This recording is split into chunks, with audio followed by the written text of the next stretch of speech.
All right, how's everybody doing today? Hotep, hey, this is Michael Imhotep, founder of the African History Network and host of the African History Network show. It is Wednesday, September 18th, 2024, and we are back for a special edition of the African History Network show. I'm here with a familiar face, Lacy Dawson, who's Director of Leadership and Organizational Development with Economic Justice Alliance of Michigan, also known as EJAM. How you doing today, Lacy? I'm good, Mike. How are you? Hey, I'm doing all right. It's been a very, very busy day.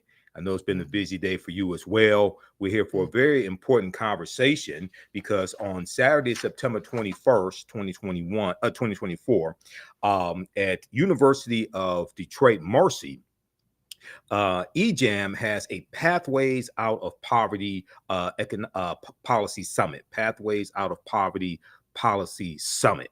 I know you all just had a successful event in August, and I would participate in that. I was on the panel discussion for that one. Let people know what's coming up Saturday, September 21st, 9 a.m. to 4 p.m. at the University of Detroit Mercy. So, as you stated, we're going to do Pathways Out of Poverty. This is our last summit of the year. We really want to uplift the ways that we can get ourselves out of poverty if done correctly. So, we have a really packed day of workshops in the morning and panel discussions in the afternoon. We're encouraging folks to network and also really get the word out and use their influence as we're having this round of elections over the next 3 years. What do we really need to be talking about when we're asking and meeting with our elected officials or candidates as it relates to the subject and topic of poverty? We want to talk about housing, yes, but we also want to talk about everything and all things that are related to systemic change. So it's going to be a day packed with inspiration, packed with change. I know you'll be there doing a really great workshop on Yes. federal Okay, breaking up, policy, Lacey. history, guaranteed basic income, just fine. Uh-oh. Right. Yeah, We go ahead. have Go ahead. folks, we have folks coming on such as from the Detroit Justice Center just to look at criminal justice and poverty. What happens when a person is released from prison? What barriers are they faced with? And how is it that they continue to be steeped in poverty? We have two really great gentlemen that'll be talking about the Black man in poverty, really focusing their energy around that and extraction, like how our poor communities extracted from. So we have a boatload of things to talk about, discuss, but more importantly, Mike, we need folks to come and strategize with us. We need to raise this issue and we need to really strategize around what the future could potentially look like for Detroiters that are experiencing poverty. Okay, so when we talk about this Pathways Out of Poverty Economic Policy Summit, okay, it's not a woe is me summit. It's not, No. it's not, I want people to understand. So this is dealing with understanding policy, how policy impacts poverty, and Mm-hmm. um, crafting policy for the future as well. Mm-hmm. Okay, Mm-hmm. so explain to people exactly what poverty is and some of the ways poverty impacts African Americans. And the reason why I say this is because, you know, in doing research for the panel discussion I was on in August, for the Economic Justice Alliance of Michigan, and then in preparation for the my workshop that I'm doing on Saturday, you see different definitions of poverty and different charts and different thresholds and things like this, and it really becomes confusing, It can some be. of this, right? So if it's so confusing that it's hard to define, then it's really, it makes it difficult to craft policy to address what's hard to define. Okay. And just to be honest, I think there may be some effort on some people's parts to make it so confusing to define it that you can't address the issue. Yeah.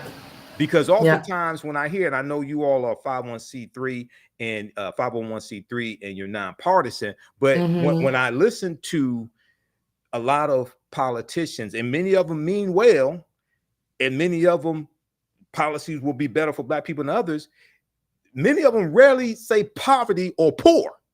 Okay, Nope. but go ahead. Go ahead. No, you hear middle class all the time, right? Like we're going to Right, build a right. middle class, and Or that's and lifting people up into the middle class. into the But middle but class. I think you should speak specifically and say specifically poverty, poor, low wealth, Hmm. because that Hmm. speaks specifically to a group of people. Specifically. And when people say you see me, that resonates with them and activates that population. Exactly. Go ahead. Exactly. So for me, the definition of poverty is just not having enough resources to meet the most basic Okay. needs. The Okay. most basic needs, your water, your lights, your gas, your food, your clothing, your transportation. So that is the definition of poverty, not having the means to meet your most basic need, not to get a Cadillac, Right. not to go to the show, Right. but to meet your most basic need. And I think that the stereotype of the most impoverished is often a male standing on the corner with a sign saying we'll work for food.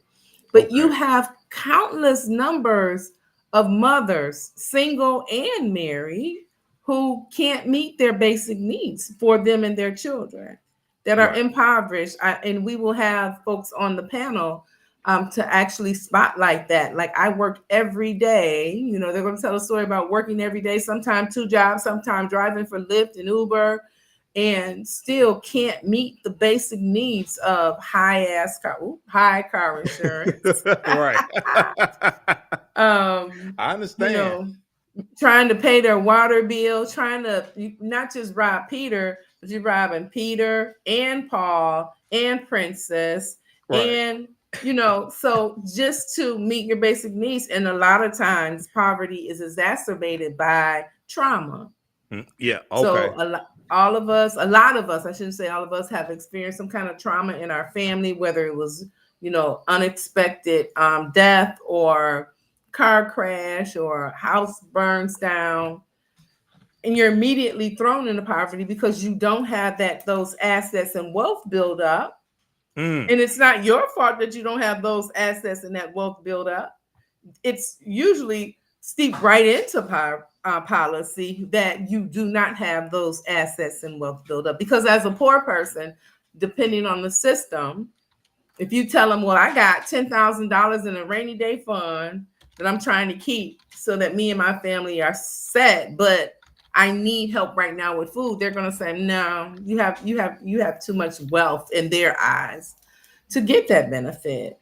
Right. So people in our city can't meet their most basic needs. And a lot of folks that you live next door to are not telling you that they can't. They're just living through it. They're just thugging it out without their issues being addressed.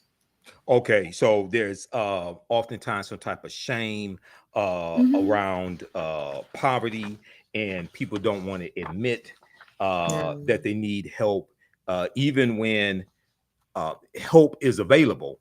Okay, Mm. oftentimes there's some type of shame around that as well. Okay, Mm-hmm. up on the screen, I have the flyer. We're going to get this up on our website with the link to register for this summit.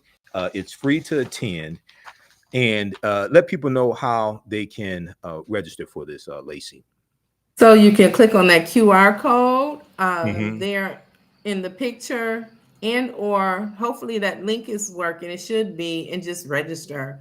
At this point, if you came on down without registering, we're gonna let you in also. So click on that link, register. We do ask a couple of questions in there, like, what is your profession, or what, are you an activist? Are you an organizer? Are you just a regular everyday member of the community? And what are your interests and your expertise?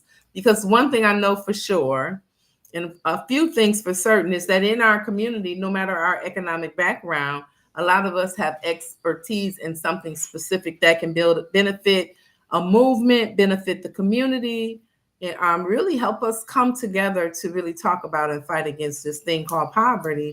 And like you said, Mike, we don't often hear that word, which is also something that interests me. Like, why aren't we talking about it? Right, exactly. I think there's a shame around it, and Mm-hmm. I think you have some people who feel like they will turn off certain segments of the voting public if they talk about poverty, etc. But it's like you know, really the largest number or segment of voters, especially nationwide or even city, state, are non-voters, people who are Mm-hmm. registered to vote who didn't vote. And a lot of times they feel like their vote doesn't count. Nobody's listening to them. And there's a Mm-hmm. huge segment. I know repairs of the breach, Reverend William Barber III, Yeah. and they're nonpartisan. Mm-hmm. I know he talks about activating low wealth people, people impoverished, and the poor people's campaign, things of this nature, Right. going back to what Dr. King was doing in 1968. Okay, Yeah. so I want to, so people can check this out now. Is this going to be on Eventbrite as well as? It is also on Eventbrite on our Facebook, on the EJAM Facebook page. Yes. Okay, give people And I know the, you shared it a number of times too, so yeah, thank you for and that. we're going to get this on our website, africanhistorynetwork.com, with the link. People can scan this QR code as well. In the description of this broadcast, we have the link there where you could click on Mhm. it and register for this also. There's going to be a networking lunch, and that's one of the reasons why they need to know how many people are coming, so they need to know how much food to have. Okay. Mhm. Um, but this will be on Eventbrite as well. Okay, so Mhm. let's do this. I want to. You talked about oftentimes people are put into poverty because Mhm. of circumstances, and one of the things that and being a historian as well as a national political commentator, understanding policy, studying policy, and having been involved in writing public policy for the city of Detroit, a lot of times people talk about poverty like people are just born into poverty as opposed to circumstances pushing people into poverty. Okay, Mhm. now number one, policy creates poverty. Okay, Yes. one, but two, if we look at this, for example, and I did a broadcast dealing with this, and I'm going to mention this at my workshop on Saturday. There was a good article from blackenterprise.com, and this article deals with, and a lot of people know that I did a presentation for the Detroit Reparations Task Force. Okay, Okay. dealing with understanding policy and dealing with municipal reparations, nonpartisan, but just understanding Mhm. policy and history. Okay, there was this article here from blackenterprise.com called New Book Reveals How the U.S. Stole $600 billion from Black Americans through unfair taxes post slavery.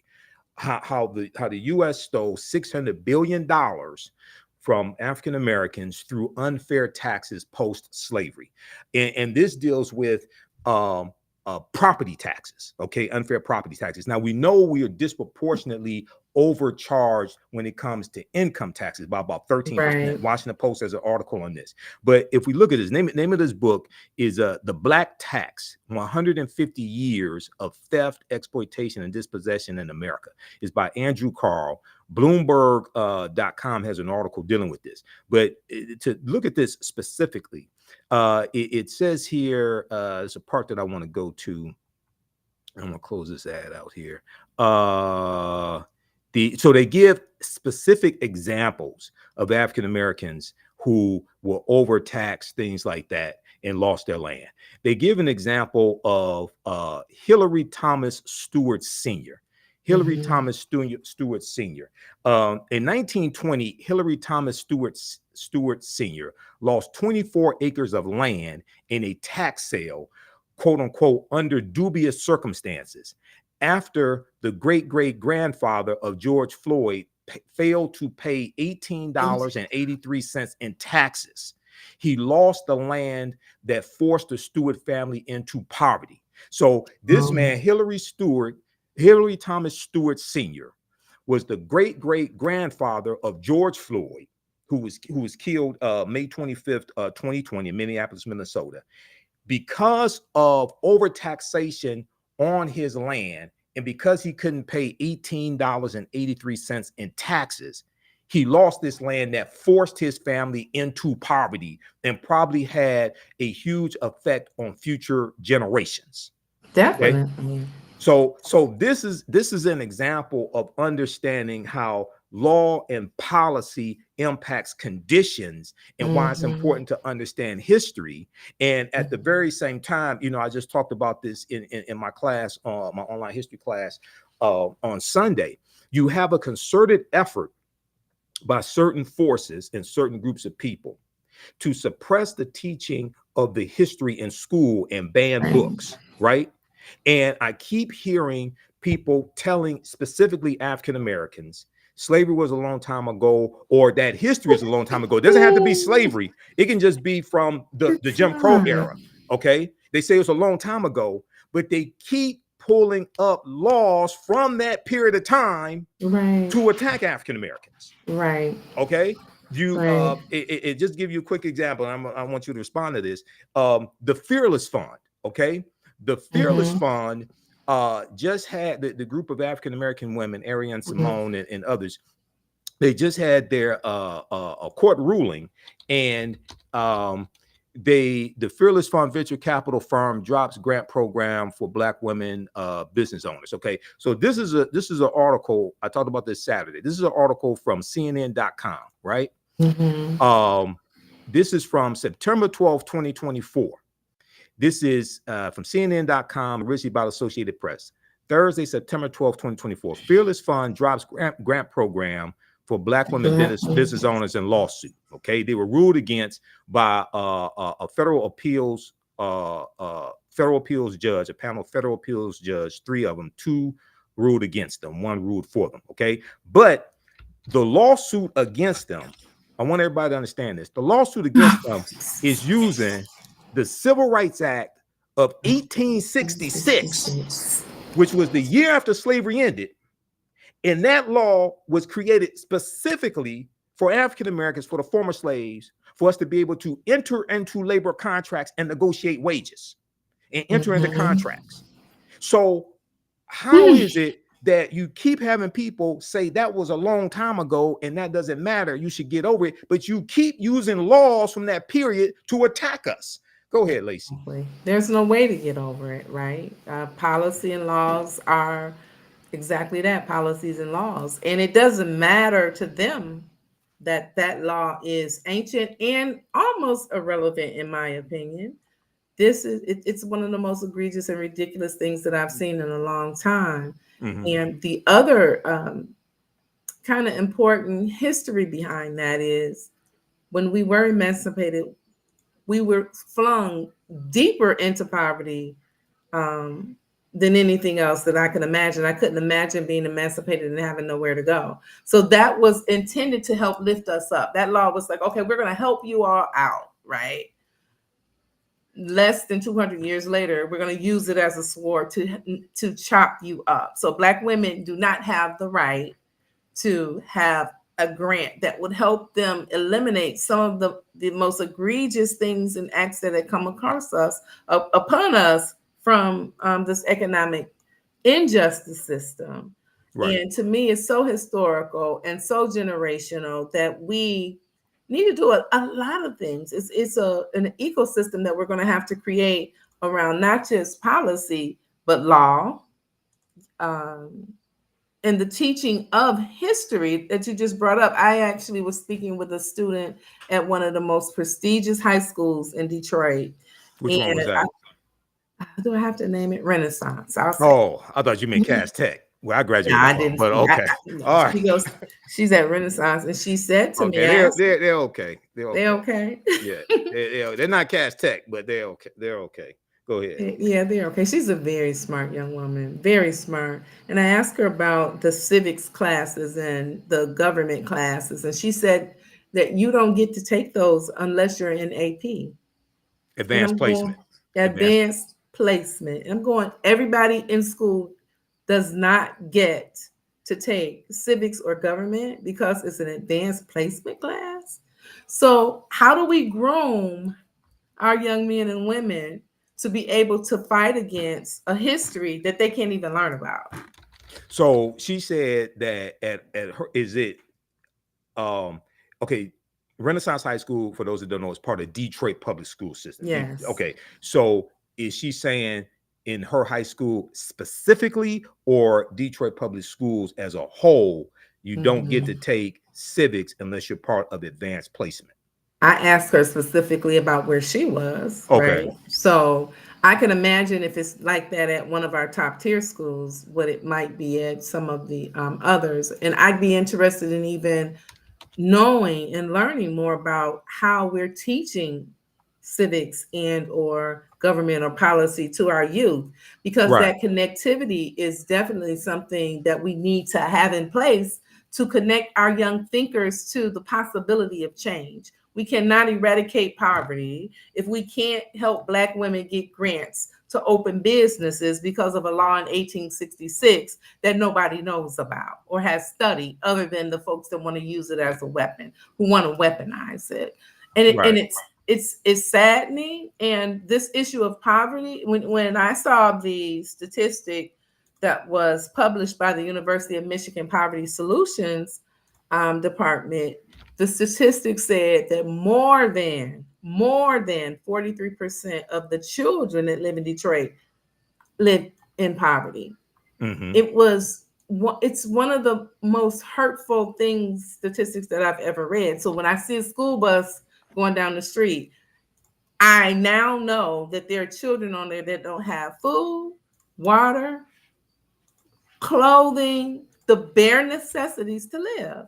And then Right. they're being bussed into schools that aren't even teaching them how to weaponize themselves to be better. You can't even learn history and understand what this system is doing so that we change it. So yeah, all of that connectivity and the ecosystem that we have to create is urgent. And I also say we have to talk about it. And, like you said, some people are embarrassed by their situation.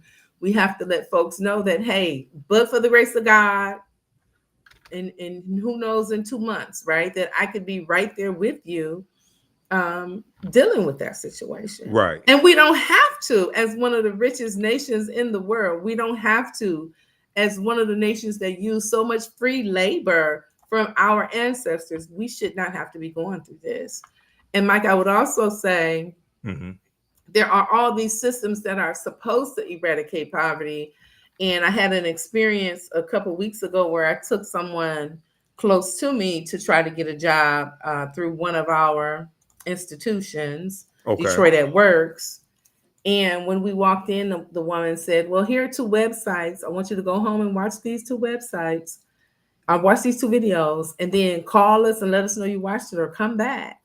And I said, well, what if this was our last $2 on the bus to come up here with all this hope in our hearts to get a job, and you're telling us to go watch these 2 videos?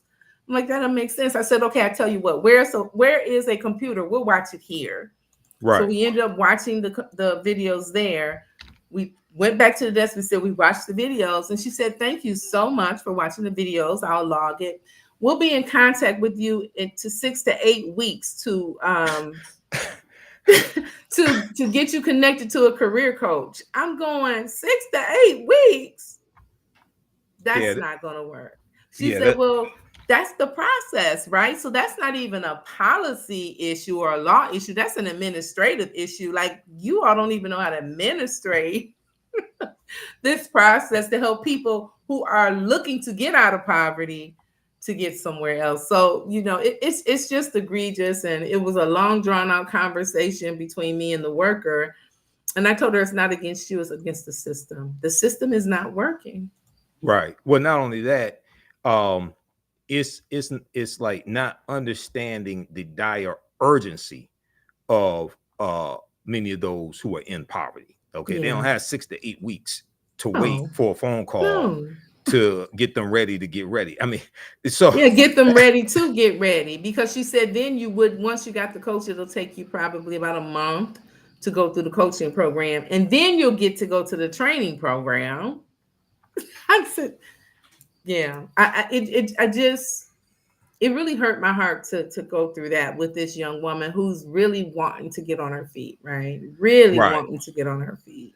Yeah, we have to have better ways to connect people to job opportunities that work Yeah. outside of some of these institutions like that. I've had experience with um, was it Detroit Works? Michigan. Not Michigan.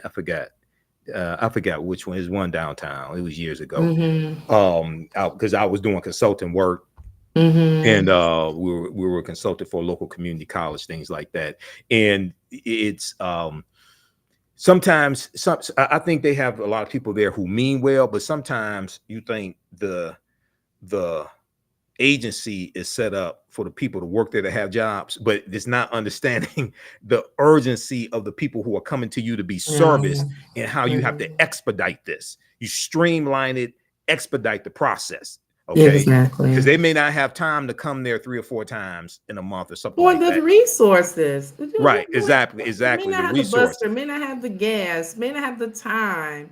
Right. This person actually is suffering with depression. So now she didn't got up all the gumption to go, and it's Right. so absolutely not. Exactly. Exactly. No. Okay. Now, I was looking at a piece here in preparation Mm-hmm. for um, last in preparation for last month, and I'm going to discuss it on Saturday in my workshop. Now, what time is my workshop, Lacy? Your workshop will start at all of the workshops start at 11. They're from 11 to 12, right before lunch. Okay, the breakout sessions. Yes, the breakout sessions, the workshops, and they are workshops. So folks should come to work and think and be moved to actually, go back and forth with your facilitators about, hey, this is, I agree with you, I don't agree with you, or here are some ideals. Maybe you come down there and give us all solve the entire issue. That's really what we're trying to look for, or at least continue to create a buzz around. Um, our most vulnerable folks. Okay, if we look here at this is Detroit Economic Indicators Report, uh, second quarter 2023. Let me switch over to this here. Mm-hmm. This is from the city of Detroit. Okay, so if we look at this, it's on page 4. Let me scroll down to this here. It's on page 4. Okay, this is what I want. Yeah. Okay, median household income 2019 Wow. 2022. But it says that where's it put it at? Detroit poverty rate is 33.8%. Mm-hmm. And 20, okay, right here, 2022. In 2022, Detroit had a poverty rate of 33.8%, which was approximately 2.5 times higher than Michigan's poverty rate of 13.4%. Okay. Mm-hmm. So we know Detroit is about 78% African American. And I think last time I checked, we were about 10% of African Americans were like 10% of the population of the state of Michigan, right around Mm-hmm. 10%. Okay. Talk about some of the reasons why the poverty rate in Detroit is about 2.5 times higher than the poverty rate in the state of Michigan. I'm gonna say extraction. I'm no expert, but Okay. extraction. Where do you go to get a job in Detroit? Fast food restaurant, car wash. If you work downtown, you either live downtown or you are transplanting yourself into the downtown area and leaving out. And most of the poor folks that live in Detroit are getting on the smart bus and traveling miles and miles out to get a job that pays little to nothing.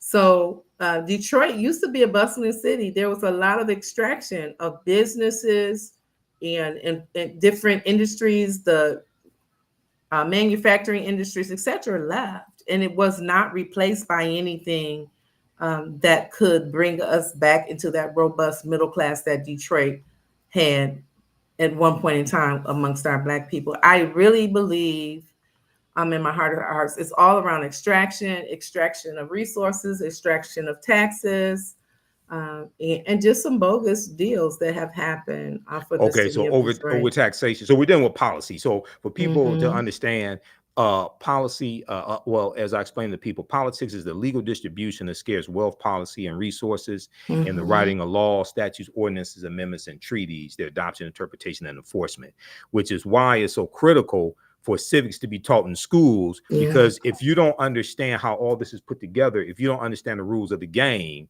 then you're not going to be able to score points and win the game. As I explain to people, oftentimes we're playing a real life game of political football, and most of Mm-hmm. us don't know the difference between a first down and a touchdown and wonder why we don't have points on the board.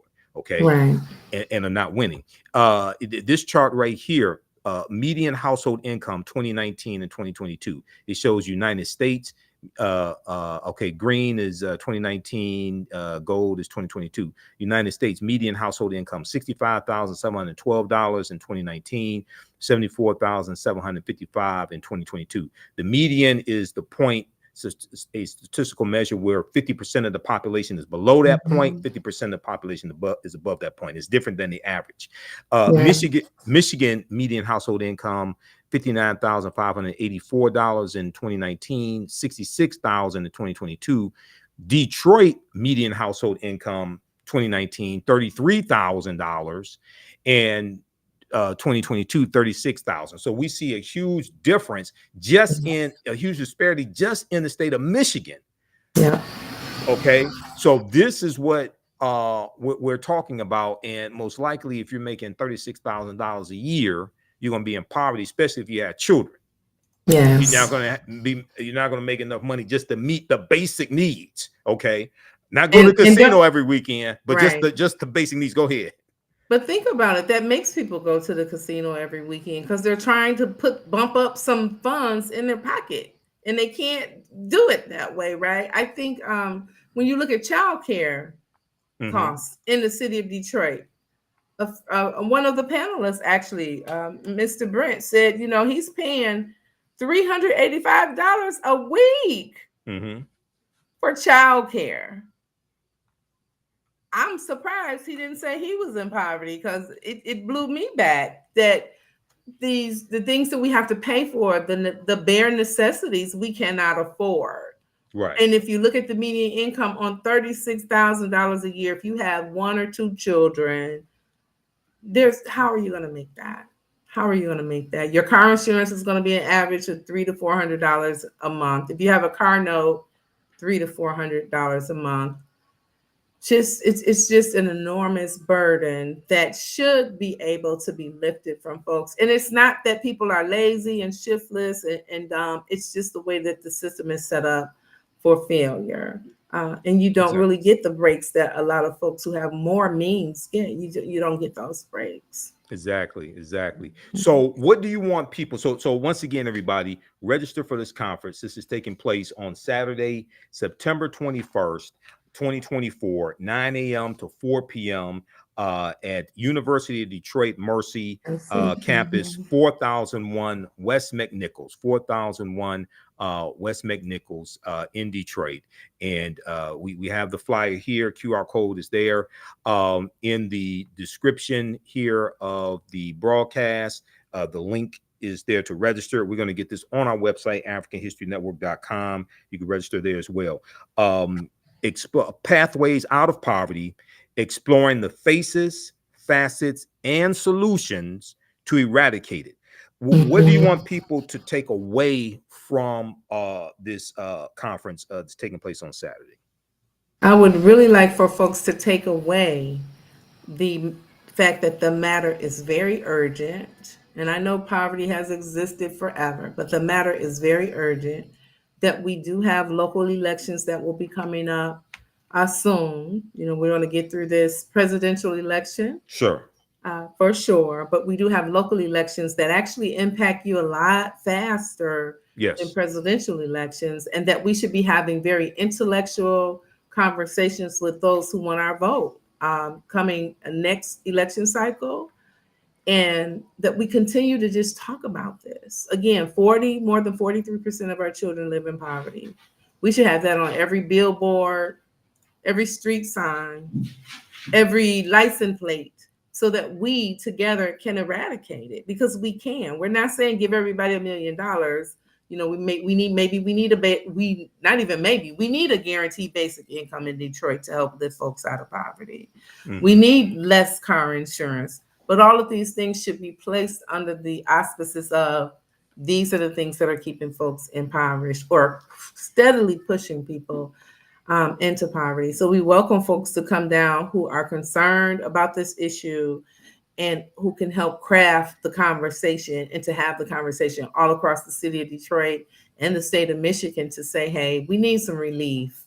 We need some relief, better safety nets, better processes to really take care of the least of us and all of us for that matter. Are there going to be different agencies, organizations there that will be providing information to connect people to these pathways as well? Can you talk about that for a minute, please? Yes, we will have some resources there to talk to that will have information about where you can get help.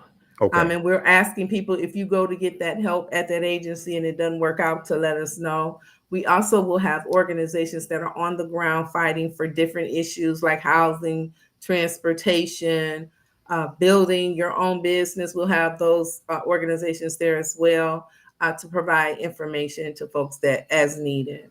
And if you have something you want to bring, you're welcome to bring it out. Speaking with the audience, if you have some information you'd like to bring it out. We just want to really connect as many dots as we can to create our own safety net as possible. Okay. All right, excellent, excellent. Okay, so this is taking place Saturday, September 21st, 9 a.m. to 4 p.m. You said I speak at 11 a.m. You said the workshop from 11 to 12. You get a whole hour. Okay, so there are different breakout sessions from 11 to 12, different workshops, and I'll be doing one as well, so people come out for that. Visit our website, AfricanHistoryNetwork.com. We'll get this up there with the link, and let people know how they can contact you all or follow you all on social media. Economic Justice Alliance of Michigan. How can they follow you all on social media? Yep, Economic Justice Alliance of Michigan is our Facebook page and our Instagram. Okay. We don't do X or TikTok or whatever you guys call that stuff. That's fine. That's fine. You can find us on both Facebook and Instagram as Economic Justice Alliance of Michigan. All right, excellent. Okay, well, look, Lacy, I look forward to seeing you Saturday. I look forward to seeing you too. Absolutely good to have you back on. Detroit, come on out. Detroit and Metro Detroit, come on out for this. And also, this, even though the focus is on the African American community, but we'll talk about poverty in general, regardless of race as well. Correct? Yeah, that's true. Absolutely. Okay. Yeah. All right. Well, look, Lacy, you have a great day, and I'll see you Saturday. Okay. Okay. See you Saturday. Thank you. All right. No problem. All right, everybody. So that was Lacy Dawson, Director of Leadership and Organizational Development for the Economic Justice Alliance of Michigan. Come on out Saturday, September 21st, 2024, 9 a.m. to 4 p.m. I'll be there. I'll be doing a workshop 11 a.m. to noon, and I'll be on a panel discussion also at 2 p.m. as well. We'll get this on our website, AfricanHistoryNetwork.com. Be sure to follow us here on social media, the African History Network, on Facebook, Michael Imhotep, IMHOTEP, on YouTube, and my personal page, and Michael Imhotep on Instagram. Post your comments here as well. Like, subscribe, and comment. And be sure to visit our website. Information about my online history classes are there, and the African History Network show. You can watch the African History Network show Sundays, 9 p.m. to 11 p.m. Eastern Standard Time. Okay. Remember, right now is correct wrong behavior. It's not over till we win.